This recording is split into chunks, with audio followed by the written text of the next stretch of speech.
So first of all, it looks like Dawn Staley gave out the most handshakes of any single person in the gym yesterday.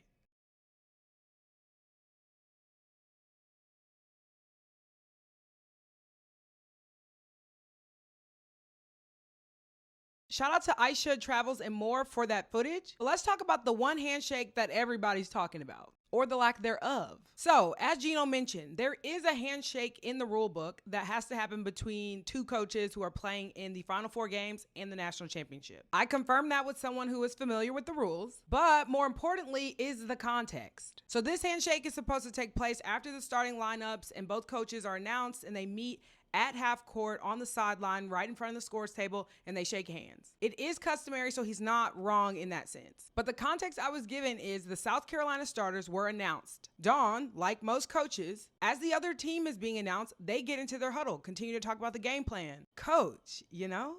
At that time, that was when the handshake was supposed to happen because their names were announced over the loudspeaker. Dawn was not there. Gino says he waited for 3 minutes. Dawn forgot about this moment. And that is what that clip from last year of Gino with his hands outstretched, telling her to come and he's giving her a hug and they have that little moment at half court. It's that moment.